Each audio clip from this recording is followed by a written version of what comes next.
Dear students, welcome all of you once again to History of English Literature and Language classes.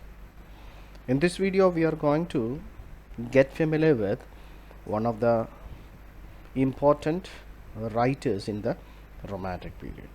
പ്രിയപ്പെട്ട വിദ്യാർത്ഥികളെ, ഈ വീഡിയോയിൽ കൂടെ English romantic സാഹിത്യത്തിലെ ഒരു പ്രധാനപ്പെട്ട എഴുത്തുകാരനെയാണ് നമ്മൾ പരിചയപ്പെടാൻ പോകുന്നത്. He is William Wordsworth. He is one of the older romantic writers. He is one of the older romantic writers. William Wordsworth lived in the period between 1770 to 1850. 1770 മുതൽ 1850 വരെയാണ് വില്യം വേർഡ്സ്വർത്ത് ജീവിച്ചിരുന്നത്. First, we will see his early life, his studies, such like. William Wordsworth was born in Cockermouth in Cumberland. Cumberland is called as a Lake District in 1770. 1770 ഇംഗ്ലണ്ടിലെ കോക്കർമൗത്ത് എന്ന സ്ഥലത്തെ Cumberland എന്ന ലേക്ക് district, that place is called as Lake District, and he was born there in 1770, and he is one of the lake poets. Older romanticsile ഒരു group പോയറ്റ്സിനെ നമ്മൾ വിളിക്കുന്ന പേരാണ് lake poets. We call them as lake poets because those poets, William Wordsworth, Samuel Taylor Coleridge, Sati, these are the poets who were born in the Lake District, so we call them as lake poets. His father was a lawyer. His father was a lawyer and taught the poet means taught Wordsworth poetry and allowed him to access to his library.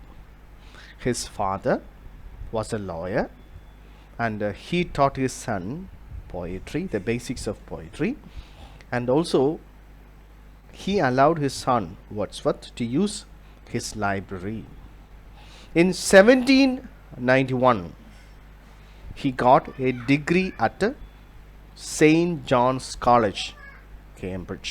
Cambridgeile St. John's Collegeil തൻ്റെ degree പഠനം 1791 Wordsworth പൂർത്തിയാക്കി. After that, in 1790, he went on a walking tour of France and Alps, and where he was fascinated by the democratic ideals of revolutionary France. 1790 ഫ്രാൻസിലേക്ക് പോവുകയും അവിടെ വെച്ച് French റവല്യൂഷൻ്റെ ഫ്രാൻസിൽ അന്ന് നടക്കാൻ തുടങ്ങിയ അല്ലെങ്കിൽ അന്നുണ്ടായ ഫ്രഞ്ച് വിപ്ലവത്തിൻ്റെ സ്വാധീനത്തിൽ ആയിത്തീരുകയും ചെയ്തു. In 1792, he had a daughter, Caroline, from a French aristocratic woman, Annette Vallon.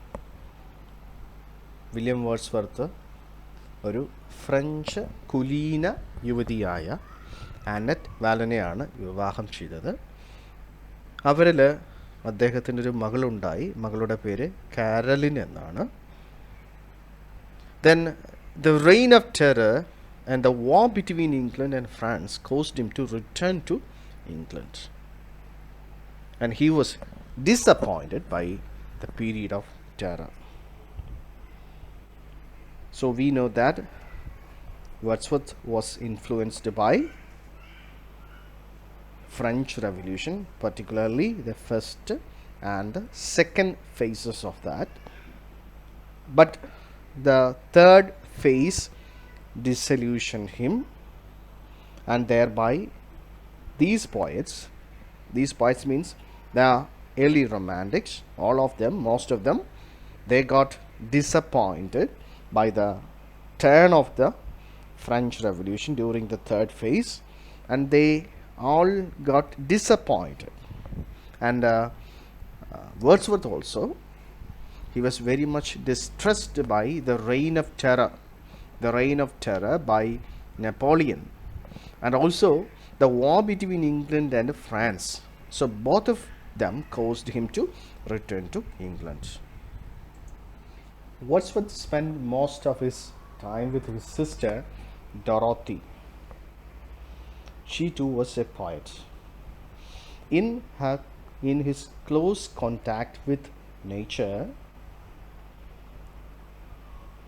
for a few years he lived in Somerset near his friend Coleridge, with whom he collaborated in the 1797-1799 period to write lyrical ballads. തൻ്റെ സഹോദരിയോടൊപ്പം ആണ് Wordsworth കൂടുതൽ സമയം ചിലവഴിച്ചത്. അതിനുശേഷം അദ്ദേഹം സോമർസെറ്റിൽ കുറേ നാൾ പാർത്തു. അതുപോലെ തന്നെ തൻ്റെ സുഹൃത്തായ കോളറിഡ്ജ്, സാമുവൽ ടൈലർ കോളറിഡ്ജ്, അദ്ദേഹവുമായിട്ടുള്ള വേർഡ്സ്വർത്തിൻ്റെ ബന്ധം, ആ ഒരു റിലേഷൻഷിപ്പ് അല്ലെങ്കിൽ ആ ഒരു ലിറ്റററി റിലേഷൻഷിപ്പിലാണ് ഇംഗ്ലീഷ് സാഹിത്യത്തിൽ, പ്രത്യേകിച്ചും റൊമാൻറ്റിക് സാഹിത്യത്തിലുള്ള ഒരു പ്രധാന കൃതിയായ an anthology, work of anthology, lyrical ballads, കവിതാ സമാഹാരമായ lyrical ballads ഉണ്ടായത്. So lyrical ballads was written between 1797 to 1799, and thereafter he got married with his childhood friend Mary Hutchinson and had 5 children. നമ്മൾ നേരത്തെ കണ്ട കാര്യമുണ്ട്. French aristocratic വനിതയായ Annette വാനലിൽ അദ്ദേഹത്തിനൊരു മകളുണ്ടായി. പിന്നീട് മേരി ഹാച്ചിൻസണിനെ വിവാഹം കഴിക്കുകയും അവരിൽ അദ്ദേഹത്തിന് 5 കുഞ്ഞുങ്ങൾ ഉണ്ടായതായി കാണാം. In 1843 he became poet laureate. ഇംഗ്ലണ്ടിലെ തന്നെ ഉന്നതമായ സ്ഥാനം, കവികളുടെ ഉന്നത സ്ഥാനമായ പോയറ്റ് ലോറേറ്റ് 1843 തന്നെ തേടി വരികയും അദ്ദേഹം പോയറ്റ് ലോറേറ്റ് ആയിത്തീരുകയും ചെയ്തു. And thereafter he became more conservative and went on writing poems until his death. വളരെ ട്രഡീഷണലായിട്ടുള്ള തൻ്റെ സമീപനം വീണ്ടും തുടരുകയും കവിത എഴുതുകയും തൻ്റെ ജീവിത അവസാനം വരെ കവിത എഴുതിക്കൊണ്ടിരിക്കുകയും ചെയ്തു William Wordsworth. Let's now get familiar with the major works of William Wordsworth. So I just have told you about his relationship or literary relationship with Samuel Taylor Coleridge. William വേർഡ്സ്വർത്തിൻ്റെ ഒരു ചിരകാല സുഹൃത്തായിരുന്നു. അവരുടെ രണ്ടുപേരുടെയും സുഹൃത്ത് ബന്ധത്തിൽ നിന്നാണ് വിശ്വപ്രസിദ്ധമായ ഇംഗ്ലീഷ് സാഹിത്യ രചനയായ lyrical ballads ഉണ്ടായത്. 1800 ലിറിക്കൽ ബാലഡ്സിൻ്റെ പബ്ലിക്കേഷൻ നടന്നത്.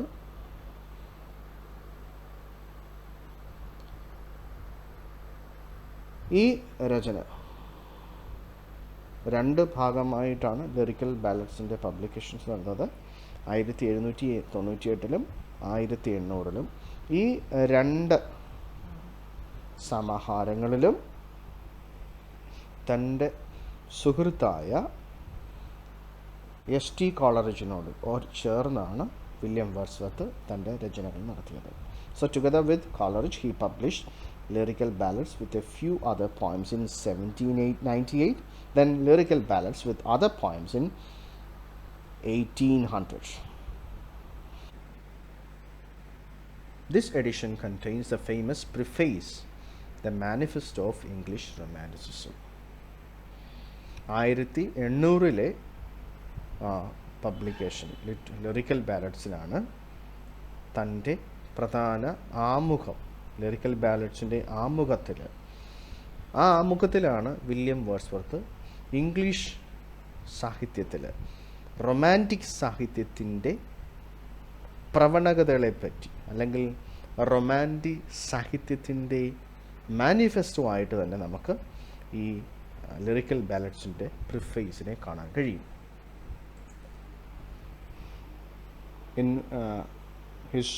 In his preface to the lyrical ballads, Wordsworth states his conception of the poetic art as the breadth and finer spirit of all knowledge, and of poetry as the outcome of the spontaneous overflow of powerful emotions recollected in tranquility. So, in the preface to the lyrical balladsൻ്റെ പ്രിഫേസിൽ Wordsworth തൻ്റെ poetic manifesto അവതരിപ്പിക്കുന്നുണ്ട്. So by the time poetic manifesto we mean his idea of poetry or his concept of poetry. What should be poetry is presented in the preface of lyrical ballads, and let's listen to what he say about it. He says, poetry is the breadth and the finest spirit of all knowledge. അദ്ദേഹം പറയുന്നത് കവിത എല്ലാ അറിവിൻ്റെയും ശ്വാസവും ശുദ്ധ ആത്മാവുമാണ്. Poetry is the breadth and the finest spirit, breadth and finer spirit of all knowledge, and of poetry as the outcome of the spontaneous overflow of powerful emotions. അതുപോലെ അദ്ദേഹം പറയുന്നു, കവിത മനുഷ്യൻ്റെ മനസ്സിനുള്ളിൽ നിന്നും നിർഗളിക്കുന്ന വൈകാരിക ഭാവങ്ങളുടെ ഒരു ശേഖരണമാണ് കവിതയെന്ന് വില്യം വേർഡ്സ്വർത്ത് പറയുന്നു. Poetry is the outcome of the spontaneous overflow. For spontaneous here means overflowing without any interruption, flowing without any interruption. It's flowing out of the heart of the poet. It's full of powerful emotions, and these emotions are recollected in tranquility. കവി വളരെ ശാന്തമായിരിക്കുമ്പോൾ തൻ്റെ മനസ്സ് ഏറ്റവും ശാന്തമായിരിക്കുമ്പോൾ മനസ്സിനുള്ളിൽ നിന്നും നിർഗളിക്കുന്ന വൈകാരിക ഭാവങ്ങളുടെ ഒരു ശേഖരണമാണ് കവിത എന്ന് വില്യം വേർഡ്സ്വർത്ത് പറയുന്നു. You need to by heart this, because this is very important, and whenever you write anything about William Wordsworth, you need to write it down. You need to keep it in your memory. So this is what is the cream of William Wordsworth's idea of poetry. Wordsworth has also stated his definite views on the subject and style of poetry. അതുപോലെ തന്നെ Wordsworth കവിത എന്തായിരിക്കണം, കവിതയുടെ കേന്ദ്രം എന്തായിരിക്കണം, കേന്ദ്ര ആശയം എന്തായിരിക്കണം, അതുപോലെ കവിതയുടെ രൂപം എങ്ങനെയായിരിക്കണമെന്ന് വേർഡ്സ്വർത്ത് പറയുന്നു. എന്താണ്? The incidents and situations from common life. The subject and the style of poetry should be incidents and situations from common life. ഒരു സാധാരണക്കാരൻ്റെ ജീവിത അനുഭവങ്ങളിൽ നിന്നും, incidents and situations. The theme and the content of the poetry, the theme and style of poetry should be the incidents and situations from the common life of a common person, and it should be dealt with in a selection of a real language of men in a state of vivid sensation, and he also says what should be the language, what should be the expression, what should be the form of expression of poem. It should be within a selection of real language of men in a state of vivid sensation. വൈവിധ്യമാർന്ന മാനസിക തലങ്ങളിൽ, വൈവിധ്യമാർന്ന മാനസിക തലങ്ങളിൽ എല്ലാ സാധാരണക്കാരെയും പ്രചോദിപ്പിക്കുവാൻ കഴിയുന്ന, എല്ലാ സാധാരണക്കാർക്കും മനസ്സിലാക്കാൻ കഴിയുന്ന ഒരു ഭാഷയായിരിക്കണം കവിതയുടെ ഭാഷ എന്ന് വേർഡ്സ്വർത്ത് പറയുന്നു.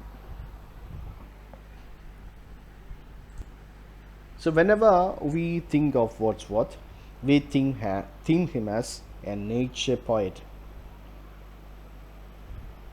Wordsworth's treatment of nature is his chief distinction as a poet. His treatment of nature is the very peculiarity of Wordsworth.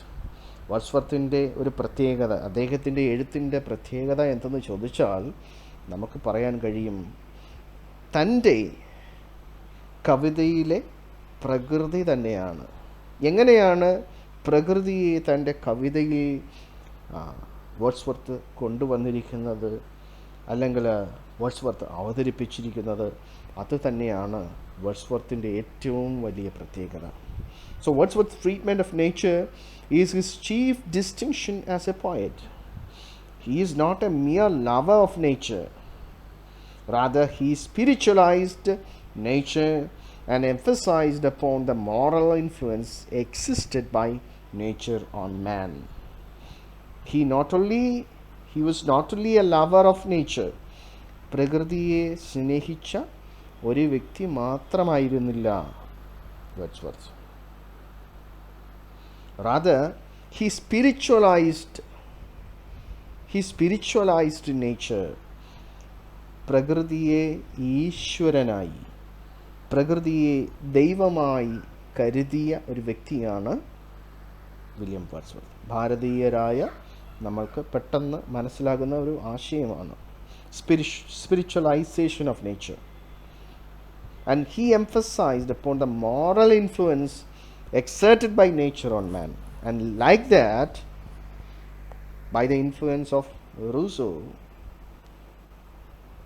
William Wordsworth too considered that nature has a great moral role on every individual. Nature is the moral teacher of every individual. സന്മാർഗിക സ്വഭാവ പഠനങ്ങളിൽ പ്രകൃതിയാണ് ഏതൊരു വ്യക്തിയുടെയും അധ്യാപകനെന്ന് Wordsworth കരുതി.